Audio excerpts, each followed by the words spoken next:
Yeah. You are. Very good about it. We will call this meeting to order, please. This is the September 30th meeting of the Strategic Planning Committee. Appreciate everybody coming out tonight. We had a little bit of confusion on the timing. We apologize for that. It was originally called for 5 o'clock and got put into the public notification as 4:30. It was confusion with our pre-budget meeting. So apologize to anybody that got here at 4:30 and had to hang out at the city building for 30 minutes with nothing to do. I was So- gonna put baseball on, but kind of starting the game was done. So- Anyhow, today we've got 3 items for consideration of this committee. Brought to us by the mayor. We've got the Carlin Street Properties, the Community Foundation Partnership, and a strategic planning initiatives, which we've discussed once before. With that, I will turn it over to the mayor. Perfect. Well, appreciate everybody's time. Again, apologies for the confusion on the time. That did appear properly in the newspaper and on the website and things like that. So we are compliant.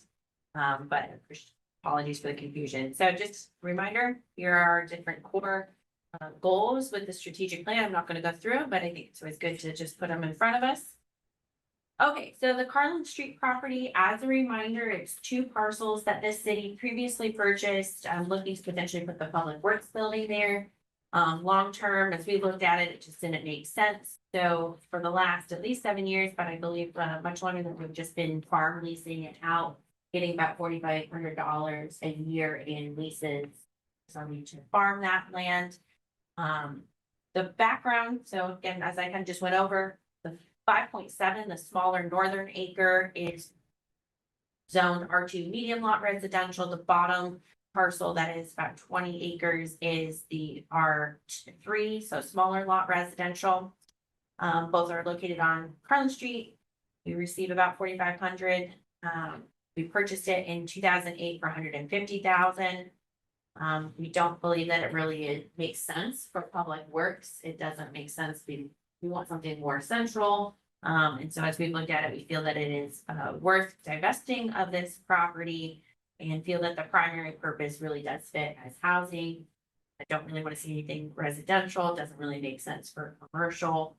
So putting it as residential does fit the best use for that neighborhood, in our opinion. So what I would like to propose, obviously, we talked about this a couple of years ago and then kind of just noodled on it, backed away.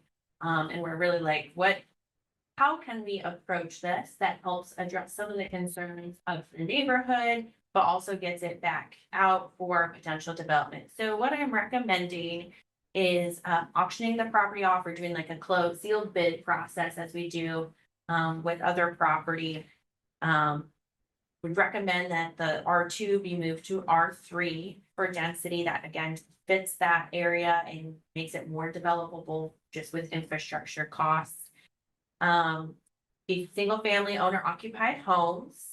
The homes built are appraised at a value between $140,000 to $250,000 in 2025 value. So you'll see kind of as we look at it, allowing somebody to develop it over a 10-year period. Following kind of infrastructure installation. And we believe it needs to be developed at minimum of 20 homes within a reverter clause built in, where if we don't want somebody just to buy it and then sit on it for 30 years and not do anything with it. So being able to, any parcels that are undeveloped, be able to revert back to the city of Findlay in 2050. We also think it's important. I also feel it's really important to have kind of restrictions on the bidder. So somebody who has experience in developing either subdivisions or planned development, construction of residential homes. They need to be in good standing with the city. They need to use licensed builders or be licensed, be in good standing. And then looking at, I just put in a minimum bid of $25,000 of that. Group's 5 years of cost for us, but obviously a main discussion point for today. And then do the sealed bid process. So really for today, all I'm asking for is, oh yeah, sorry. It's like what, Robin? We need any more back there, Robin? Zim asked you to see back there. Well, Yeah. say something. So really the recommendations today are support of moving forward with, defining the terms of what it would look like to put it up for sale. And then support of submitting, I recommend going ahead and submitting the rezone on the parcel so that that is a hurdle that somebody would have to deal with. We're familiar with that process. It's not anything super cumbersome. But really just looking for support and feedback on this proposal as well as steps. So with that I will open the floor for discussion. Sure. Yes. If you don't mind, I do have a few comments, just first of seeing this, and I have a pretty solid expertise in real estate business, 25 years. Couple concerns. One, the minimum bid probably should be based on an appraisal of the lot, the value, total, not just a random number. That way, get the value out of it for the taxpayer. And just so you know, these will all be put on our website and this is also being live streamed, so you'll have all this. And then, you should appraise it independent of any restrictions and with any restrictions that you want to put on it. But the bigger question I have is, why would you put any restrictions on it that would limit the value? And in most particularly a reversion clause to the city. If we do have a major turn down in economy or something changes or technology changes, or you guys start allowing micro homes in an area, there's a lot of reasons that could slow it up. But that is a huge impact on your value of the property. So Why is that? if I don't get it done, you're obligating me to get it done. You would. Okay, so you're talking about the reversion? Yeah. Okay. Yeah, the reversion is huge negative. I mean, a minimum of 20 homes, I think that's great. Again, if you're doing zoning, is zoning giving any thought to micro homes at all? This would be a great parcel for them to come up with mixed use or PUD, where we have so many this size, so many this size. What you want is, and I love what you're doing. I love that it's home ownership, not apartments. That's what we need. We need vested home ownership in our community. But those would be my initial comments. And then in terms of sealed bid versus a regular auction, sealed bid is easier for a seller in terms of the logistics of it. But ultimately, it'll probably get you a lower value. Because you're taking out the excitement, the enthusiasm, and the knowledge of an actual auction, and more important, you should know who's going to buy it if you have a normal auction sale the day of the sale. In other words, as an auctioneer who only auctions real property, I knew the day I called who the buyer was going to be, and if I didn't have two buyers, I would advise the seller to stop the sale. In other words, let's not do it today. Let's go find another buyer so that we actually have a competitive bid here to drive the price up to get you exactly what you want. Now, I'm not saying price is your first or primary goal here, but I wouldn't limit yourself to a sealed bid auction because I think you're more likely to look at your price in that situation. So I can talk through a couple of these items. One, and we can, you bring up a good point. We don't necessarily need to say it's a balance. I recommended the R3 residential because they felt that it, again, fit with trying to have the single family residential homes while getting good density, but also not over density. That is a concern. We can talk about how that is addressed. It is a minimum of 20 homes, so down the road, it could be modified to higher density if that was brought from the owner. As well as, again, the minimum bid up for discussion. I felt like, the primary goal is to have this developed by someone to meet a need within the community, not necessarily for the city to make a buck off of it. Obviously, I'm trying to recruit. We've slowly recouped some of our money, but it's kind of a balance between getting it developed versus the city making money off of it. So all fair points. Mayor, or you grant the particulars of R3 are Just what? lot size, So lot size and setbacks. All of West Park is pretty much R3. R3 already? Yeah. Okay, so it's in keeping with the. Yeah, and that was kind of just trying to make sure it was consistent. Or like limit yourself to, or exclude duplex triplex if it can be owner occupied, but, I was curious, how do you ensure owner occupied on it? Is that a deed restriction? Yeah, It would have to be or wouldn't lie. Either one. I didn't get a chance to look at it before. What is the county auditor lost? List these two properties as in terms of value. I haven't looked at the most recent appraised value. Again, that wasn't really my main focus understand on it, that. especially, I'm just yeah. trying to look at, I'm just trying to look at that $25,000. Appraised value was a sale value. Understood, Yeah. but I think the value of these properties isn't for what you're gonna sell it for, it's the fact that it's gonna support housing that does this needed, the community foundation started a big push. Housing development. There implies the value of these properties, so what pushes us towards that is an important thing.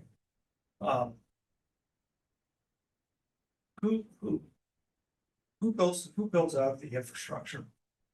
I think that would have to be a discussion once we see who purchases it. I think I mentioned to you all, the state now has a program that I worked with Senator McCauley on. They haven't rolled out all of the details yet, but it was really built for communities like Finley, Hancock County, where they have an infrastructure housing revolving loan fund program. So they partner with this municipality, the developer, and the state to give low or no interest loans for infrastructure development, recognizing that that's a significant barrier right now. So I think that regardless of who ends up purchasing it, would be a potential conversation. It's something that we're waiting on details for other development. It is not the main restriction on using a revolving loan fund is you can't be using federal claim.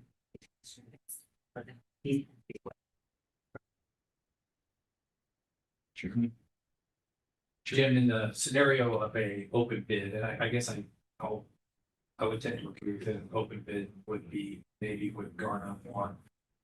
We still have to pre-qualify bidders, correct? Well, they come to the table with a check in hand saying, you're gonna require 10% down that day. So if it's on grant, and go with that. So they have a significant buy-in day one. And But we we don't also show have- that check to bid. We also have some other pre-qualifications, though, being in good standing with the city. I would add in there, good standing with the county too, property tax, et cetera. There's another option here, though, and we haven't run this, I'm assuming this hasn't been run by Grossart yet, but another option is to tip this. Yeah. Sell it through the port to someone that you pre-negotiate a development agreement with a back-end infrastructure payback to make it easier for them to develop the price point you want. Because the problem with developing the price point is that the developer has to know they're gonna recapture their investment. Right. And I don't know if Jeremy's done any preliminary numbers on the investment, but this would be a good project to flex the new thing he's exposed us to in a way that actually benefits us phenomenally. Let the record reflect, Jim just recommended using the Port Authority. I don't know, something just turned upside down. I would. Well, if you, but But it makes sense, though, Jim. yeah, It just sounds like a lot of work for me at the moment. enjoy the moment. But this is what we want. If it's what you want and it benefits the city and it's good for the community, it invests people in the community. There's a lot of pros to it. It's just when things are used willy-nilly that I object. But I guess I would say, I that- wondered about the ability to tip this and help recoup infrastructure costs. yeah, we can. Because the challenge to this development, I would think, is absorbing the infrastructure costs on properties that you're selling at these values, and just in my conversations, that's the challenge. And I wonder if there's, I had forgotten about the thing McCauley had been working on, but at some point in time, there's gonna have to be what in essence is gonna be public investment in the infrastructure to make it possible for affordable to be developed. And you know, the concept here is, I support the concept.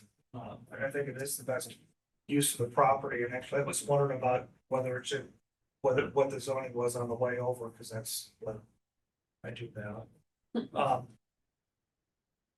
But I also wonder if you could, you know, we used it for one of the PUD type, zoning and did this as a, so I'm 100% sure I would go forward with the zoning. It might be a little premature unless we think that it enhances the ability to sell it Or increases value, yeah. or increases, because it's done. Right. But I wouldn't be surprised if we sell it in the future. Yeah. I mean, like to put on here that results would be done. We would give a waiver on rezone fees and things like that. From our standpoint, to help this lower their costs. Yeah, and we certainly can still do a TIF and things like that down the road. It would just be if we believe that it is going to specifically bring a developer to the table with a different idea than just single family residential. But yeah, TIF can be done on it even once the property has been auctioned. Fine. So the ideas that are on the table, great. But I think we go back to a year ago with what West Park's concerns are with the impact in their area. So how are you addressing that first before we talk about selling to put more residential housing, which is one of their biggest concerns? Well, the drainage is not an impact because this area drains west towards I-75 versus the other parts of the neighborhood. So it's not a drainage impact. Plus, then it would really make potentially help because you're building detention appropriately for that area. Then we're also connecting in new sewers. We're able to detention ponds. Well, it depends what the development is, but yes, any parcel is going to have to show that they're meeting our 100-year floodplain. They So should you know show that area out there But- doesn't, to put a detention pond.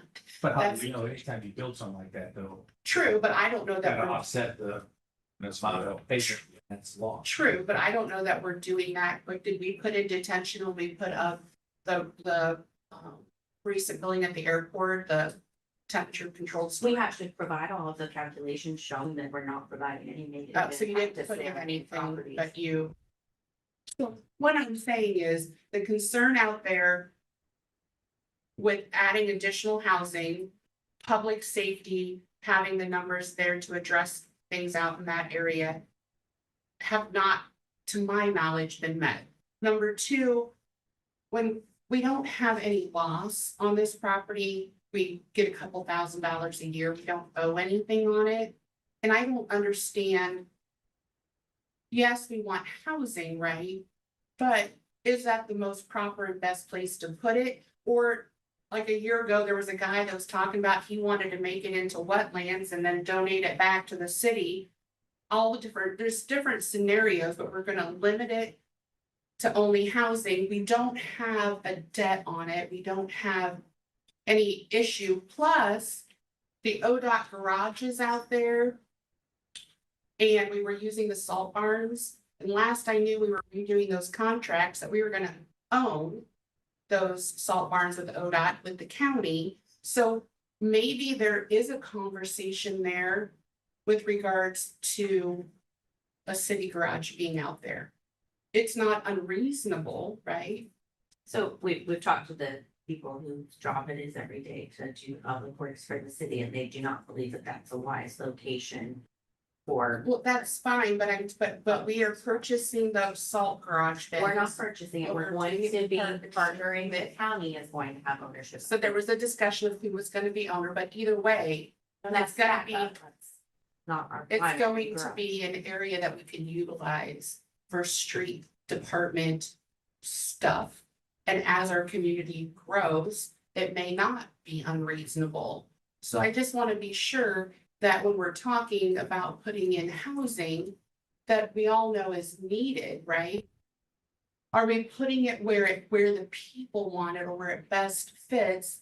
Because there's a lot of dynamiting that's gonna have to happen and there's current properties out there. There's just a lot.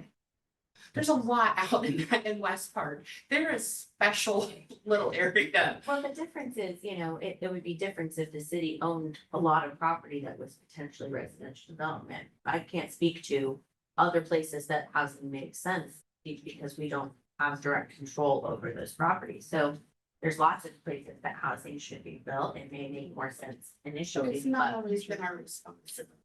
But that's why I'm saying, let's put it up for auction, but we believe that Tyson Betsy, because they don't wanna see industrial, they don't wanna see commercial in that area. But it's This is already lower, zoned. this is lower intensity than either of those operations. We could put it up for straight auction, but then somebody could come in and get it rezoned, and that wouldn't be of benefit either.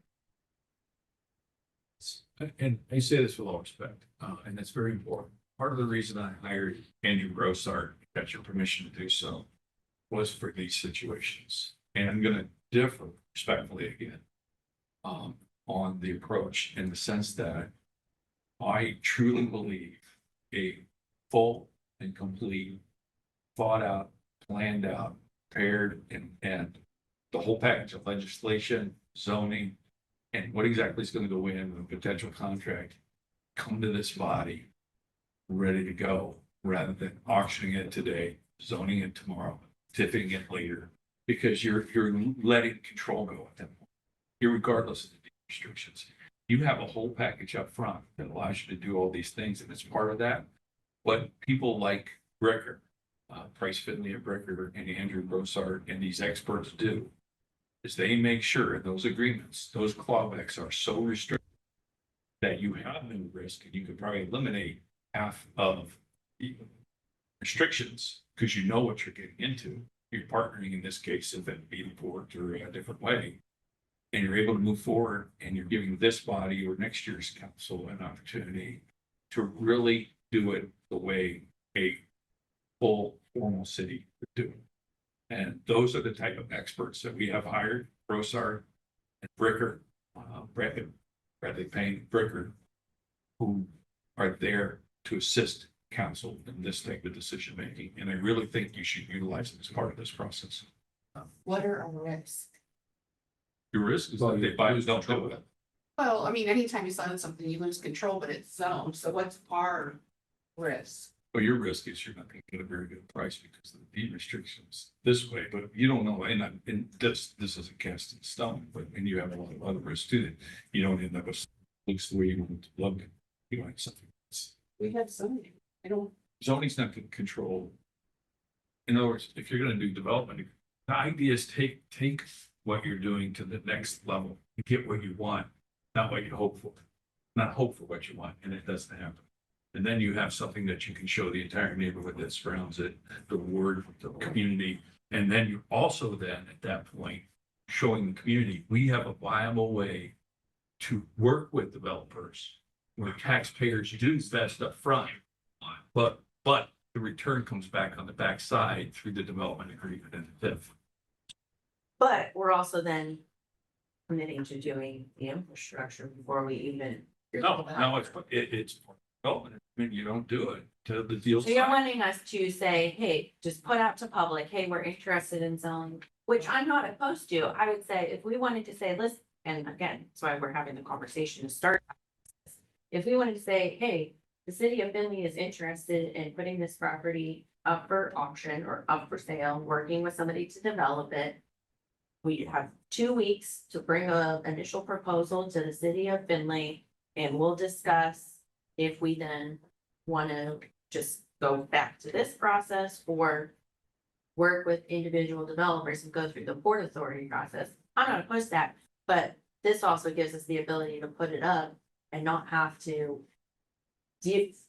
kind of go through deciding the TIF process. Oh, yep, we're gonna put a TIF on this. Oh, we're gonna do this, because we can still do that on the backside. So we're not putting more responsibility on the city to somebody that's committing to meeting our restrictions, which is why we're discussing the restrictions.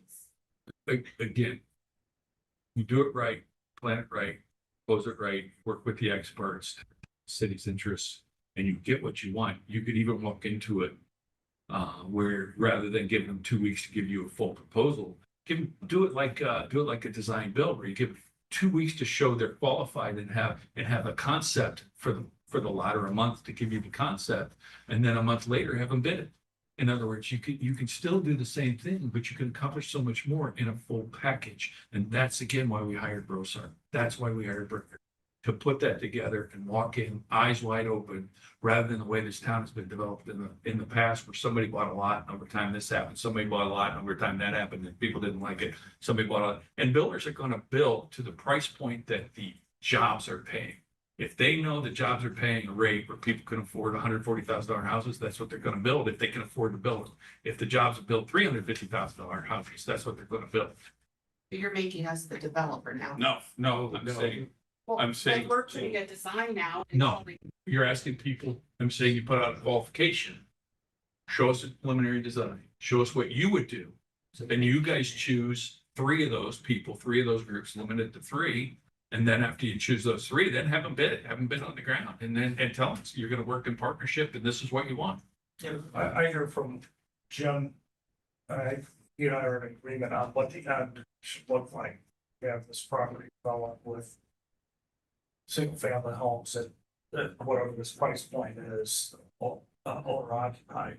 So that's like the concept that's on the table. Is the rest of the committee think that's a concept worth pursuing? Because if it isn't, if everybody else is not, it's silly. That sell it for farmland and done with them.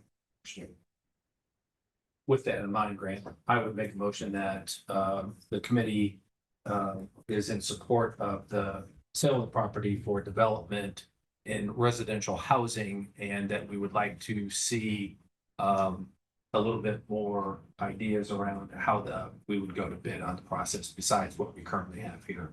I do like the idea of what Jim's talking about, at least to look at it from Bricker and Brossard's point of view and see what they might suggest as a way for us to do that. And then come back and let's talk about it from there. But from this committee, honestly, I think what you want is just our support, right? From a strategic planning side of things. That's about all I can give you at the end of the day. A nice pat on the back. If you could write that down, I would say conceptually what you're saying is where my mind, where I'm at. I'd like to see us talk to Andrew and Bricker and run the concepts by it, but that we start moving, that we endorse this direction, and that's what I think the motion was. I second that. At least that's what I said. That's what I would second. I'll check it down much more than that. Robin, very quickly. Can I speak? Yes, ma'am, quickly. Everyone's laughing and joking, this would be great. I guess that if you're putting deed restrictions on this, it's really not a true, open and honest auction. There's a lot of rich farmers that would love to just continue to farm it. It would not destroy our neighborhood. As you guys sitting here, oh, we're gonna put houses down there. Has anybody came across the fact?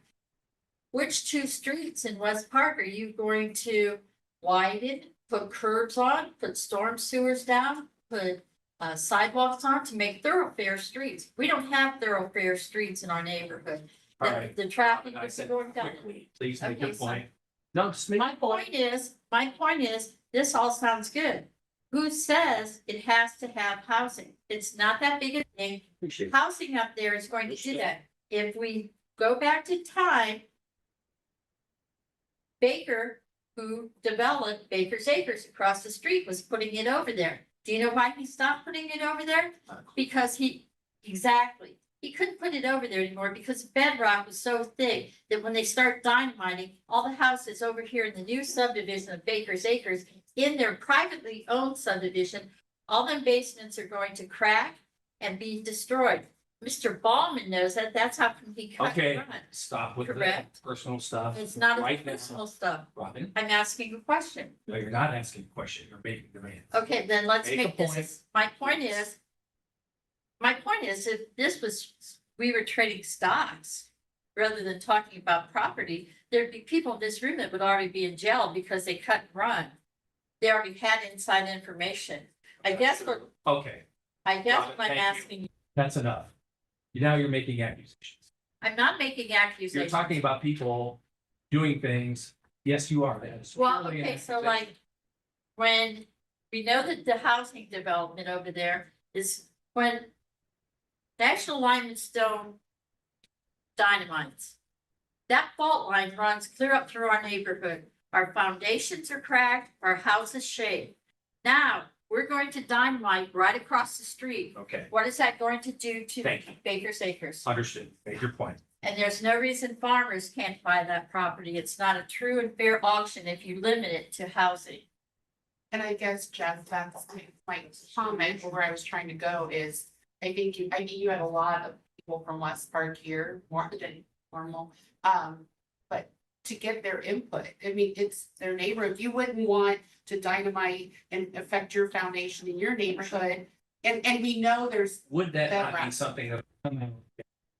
but When somebody takes a look at this, or development, are you gonna take a look at this and say, well, we. you know, but Holly, Go in ahead. all seriousness, just don't give me what ifs. Somebody's gonna develop it, they're gonna have to take a look. They may come back and say, look, it's undevelopable because of exactly what Robin just said, maybe. And then we'll have to go a different direction.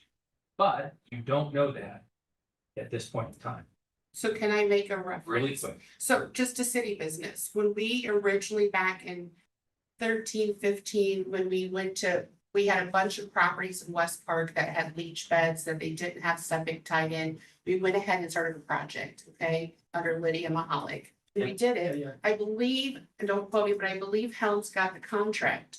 And they did it, and they were hitting bedrock and ruining equipment. No, just listen, they didn't finish the project.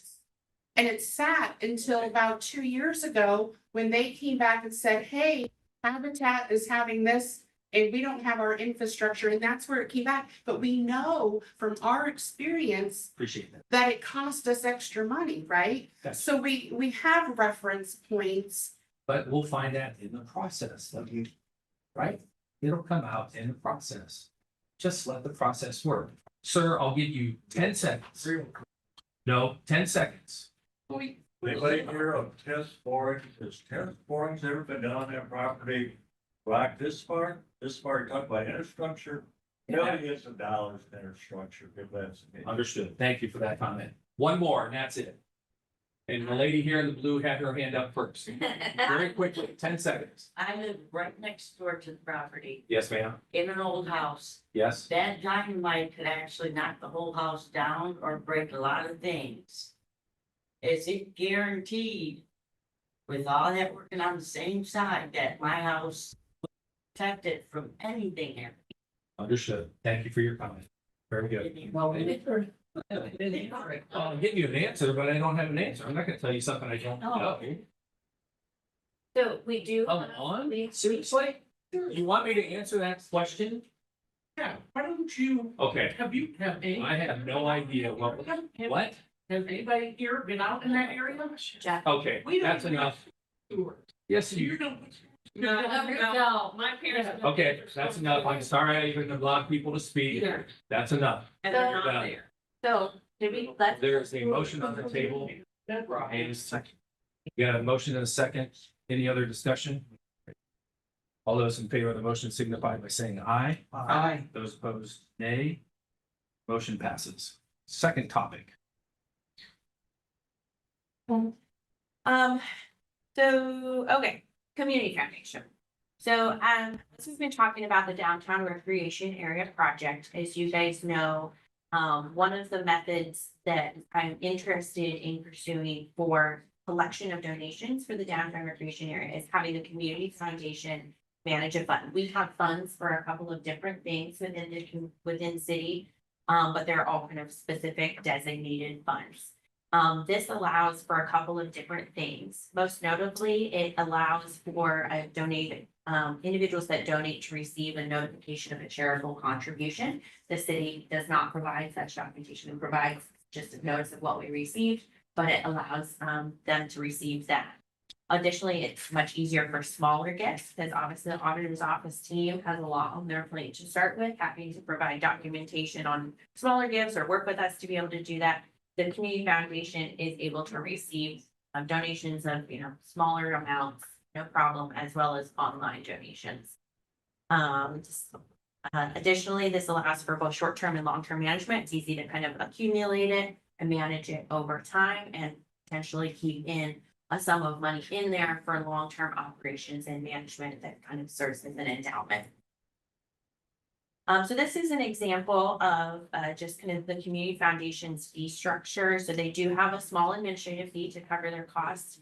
It's 0.75%. And so I just had them put together a couple levels of what it would look like if the 12-month average in the account was 5 million and at one point it was 15 million. So here are the different amounts. So about $235,000 on the high end in fees, the administrative costs. That is assuming that it would just be in a cash account structure. And for example, in the Community Foundation's 2024 annual cash account, their interest earnings was between 3.5 and 3.95%. So it more than covers the administrative costs associated with having them house it. So I just need support to enter into, Mr. Feigner has already reviewed the agreement.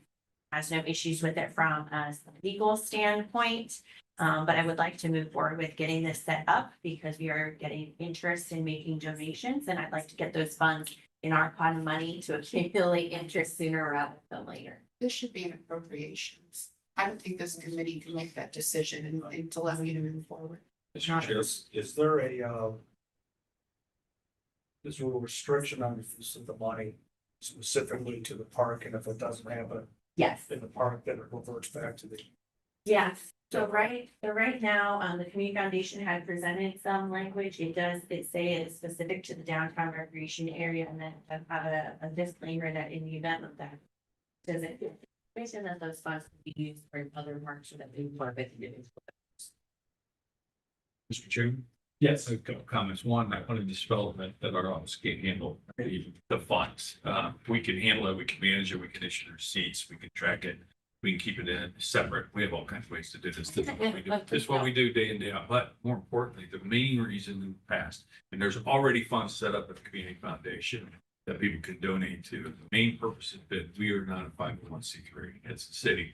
So there is question depending on tax law in any given year as to whether a donation for this type of thing is tax deductible or not. So we can't guarantee tax deductibility and we can't put the taxpayer on the hook as to whether it's deductible or not. The only real issue then becomes is offering a tax deductible way to donate to the city worth the fee that they will charge us on those funds, especially if they sit there for any length of time. They haven't been negotiable on a fee. Some conversations we've had, but that's really the issue. The only other thing I would say is, and not to compete with the Community Foundation, but either again through the United Way or anywhere else, is there any other nonprofits that might be willing to do this for us? I don't know, but the key is a 501c3 donation that we're able to guarantee that deduction. Because if somebody's going to give $500,000, they want to write it off. And I apologize if it came across. I know your team is completely confident that was not what I was implying. I just know it's a lot of paperwork if somebody wanted to make a $5 donation. No, we do it every day and get it. I think I've been to this body with a penny. We can do it. Questions? So Jim, your office does donations, but it doesn't. We can't It's not- guarantee it's tax not- deductibility. In other words, like under the tax law today, CPA could say, yeah, give it to the city and you can write that off. The next year it may or may not be deductible. We can't guarantee the tax deductibility, so we refer them to their tax professional. That's what we do. But yeah, we'll take donations day in and day out. Yeah, and so this would just allow us, people would be able to do it a little more easily. We would have it specified. They could do it over multiple years, different things like that. So again, we can do it with the city, but this makes it a cleaner for the charitable contribution side of things. And we do have Just so that everybody knows, if somebody is interested in making a large gift, then we'll work with the auditor's office and legal to determine any sort of the compliance on taxability, naming, anything like that, to make sure that we're fully compliant. So not all gifts may go through this, but it seems to be the best option that folks are asking out of this. Great. Does the usage of this apply, is this establishment of this come with it? And you have to statute from it. That would be between the daughter. Yes, yeah, that is correct. So we're not saying, No, can't. we're not saying it's tax-free, that's correct. yeah, that's. And that's the beauty of this, is that if they make it to theirs and it's done and they get their report from the community foundation and we don't have to do it. It seems to me that's a cleaner option than doing it through the Jim's office. I think. Well, it doesn't include them. No, it doesn't preclude, but I just think it makes it easier for the, the person that wants to do $5 donation every month and set it up through there. I just think it's a cleaner process, not necessarily, to make it easy on Jim or anything, but. No, we don't care if you give us $1 or $10 or whatever. And- It's more the guarantee. We can't guarantee Yeah. accountability, I feel. The other thing I will mention that these are their standard fees based off of their kind of fee schedule when they're working with other entities and applies with the city government. They are open to a potential conversation, so I would ask that, that it's just gonna be that, wouldn't exceed their standard structure, but they are going to be discussing with their board if that may be part of a contribution I to. actually have a point on that lines that I don't think anybody's thought of, and we're gonna need a legal opinion here, because one of the reasons I wanted to sit with Fire on this before we talked about it, and it's okay, we haven't. It's in excess of, what, 75,000, so we're gonna have, No, sorry. we're probably gonna have to bid it, or we should bid it. It's considered a professional service. so we No, I would get need to- that, but it should be to protect the taxpayer. It's a big fee. You guys should consider bidding for outsourcing. But the law director was fine when you presented. With the agreement, the structure of the agreement. But I would encourage them, not again to take away from Community Is there Foundation. another organization in town that I'm does sure. this type of work? Because Doesn't we want matter to if they're keep in it town. local. Yeah. Personally. Well, then give up, then to Jeff's and his term. That maybe there should be some incentive for a local bidder. But also no disincentive for giving us good fees, protecting the taxpayer's interest. There's no cost. Pays off. I'm sorry. There's no cost in interest that you're gonna make some fee.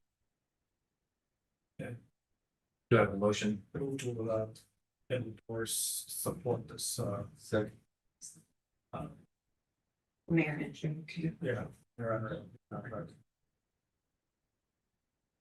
Got a motion and a second. In support of mayor entering into the contract with the Community Foundation, as stated here. Discussion? Will it go to appropriations for a second? Maybe, or is it you? From a finance perspective, you're gonna have to address that. I was just gonna take it to all of them, so Well- we're not requesting to spend, We are. Spend fees. but only on monies that we, we It's a do, fee. It's our money, it's a fee. you are correct, and there, I believe, I'll have to discuss with Brian, there is a seeding fund, so we'll have to have the appropriation. Let's bring it to appropriations, and that way we'll review the contract in depth. And then we can just take it to council, knowing that it's got the back. 2.5 pages. Thank God. It's not 20 and a half. Already reviewed by the legal director. All right, very good. We have a motion and a second. No further discussion. All those in favor of the motion signify by saying aye. Aye. Those opposed, nay. Motion passes. Mayor? To Just a couple of quick updates on strategic planning initiatives. Flood mitigation, we continue to make progress there, obviously.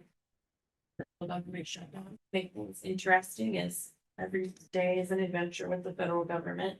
But we are waiting, right now, Norfolk Southern has the final construction agreement that we should expect to have authorized any day, and then the Norfolk Southern Bridge is ready to go out to bid. You guys probably saw the email and the media release that the letter of map revision for phase 1 has been submitted. And so we have been in contact with property owners, but once that is formally approved, then property owners will get the documentation they need to be able to work with insurance to get those costs decreased, which would be great. What is the formal approval process, any idea of any timeline, assuming the government would not be shut down? Yeah, so we expect it done within 6 months. Because Stan Tech puts together all of the information, pretty much puts all the data, and then they just have to review and sign off on and then adopt it as part of it. That gives us, we put in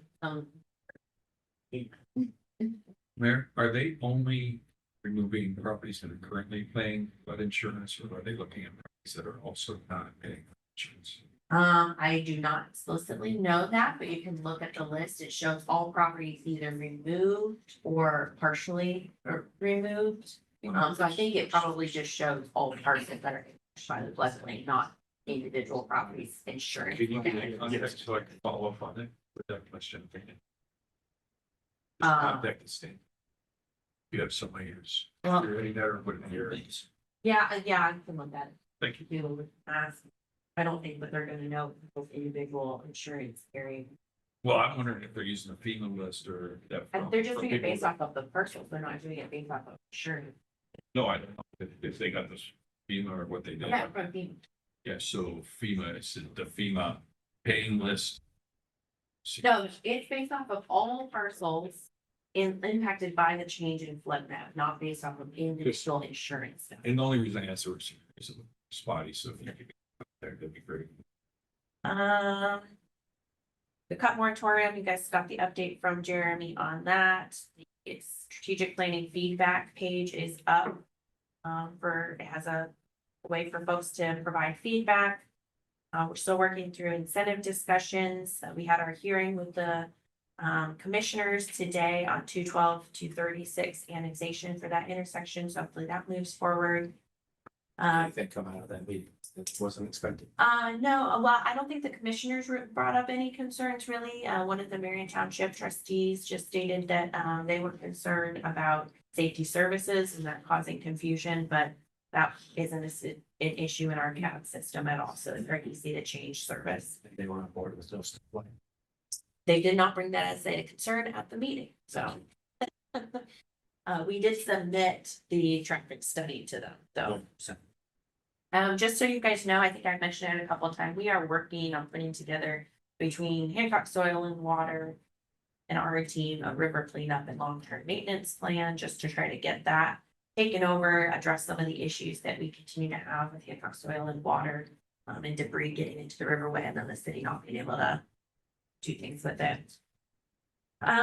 These are just kind of all of my different lists. So urban forestry grant RFQ has been put out, so hopefully we'll have a contractor on board to move forward with that plan here. And in that vein, I don't need any real formal action. I just want to get some general feedback.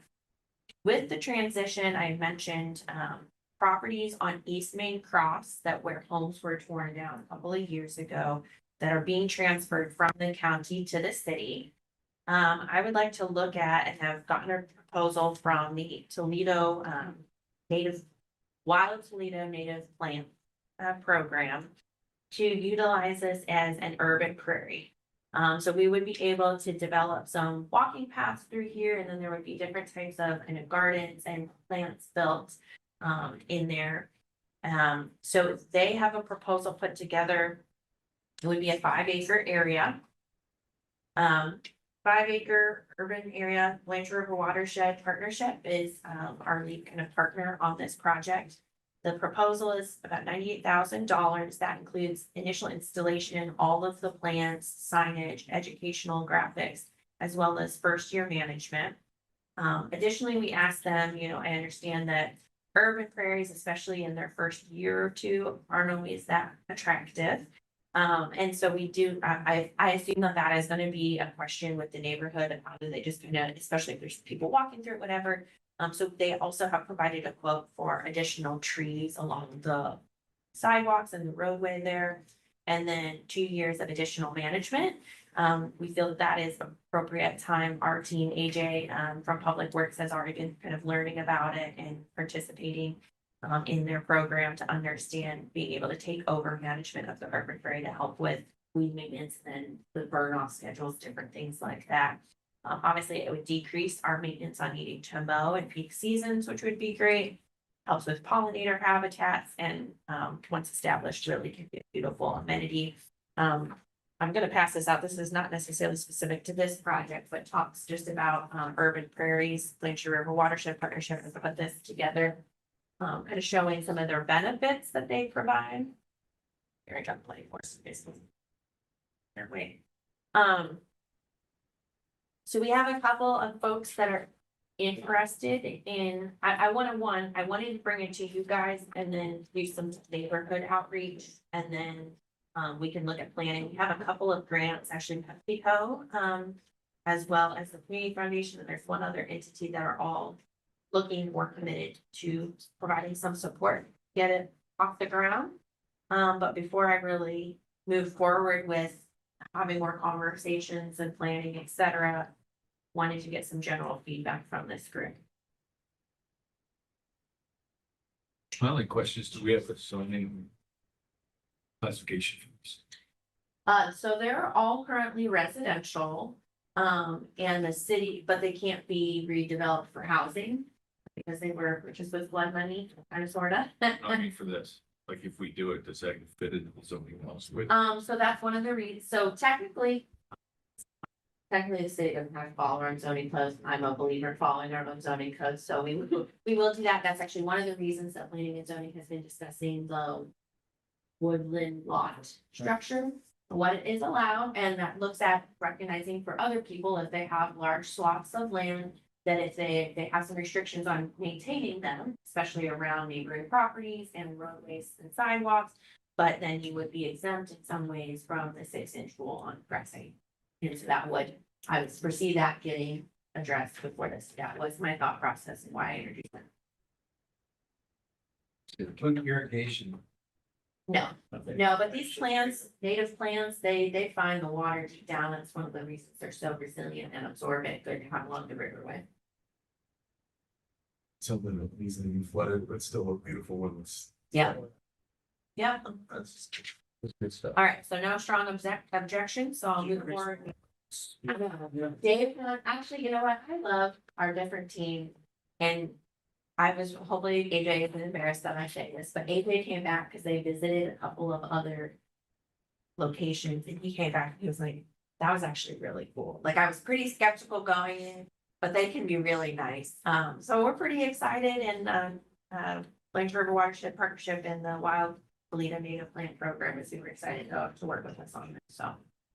All right, cool beans, I will proceed. That was it from me.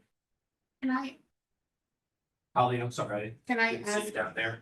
I guess, part of the reason I was here besides part one of the meeting was part two, Community Foundation, and I didn't know what the agenda was for it, but I did hear you touch on how the Community Foundation and economic development are fitting into the Carlin Street discussion, because I know there's a meeting October 22nd, Community Foundation Economic Development. They're putting in 100,000 plus another 50,000. Are they the buyers?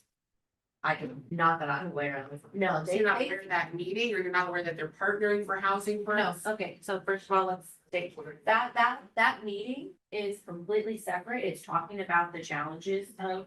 So their Rooted to Rise campaign is focused on I believe it's 5 primary challenges that our community is facing.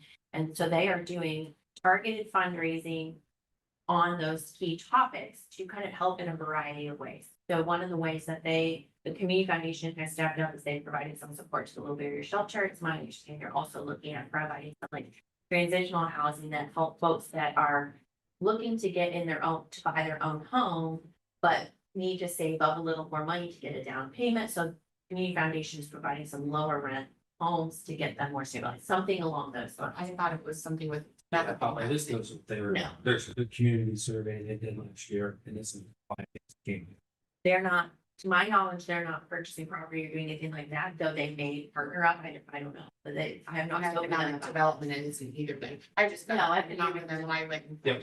Fair enough. Yeah, Okay. economic development's just on that panel as well as some landlords and developers. So it's just kind of a community. So we'll have no report then on the last company. Then Correct. you? Yeah. Good. Anything else for the good of the order? Nothing else there. I would call this meeting to a close at 5:54 p.m.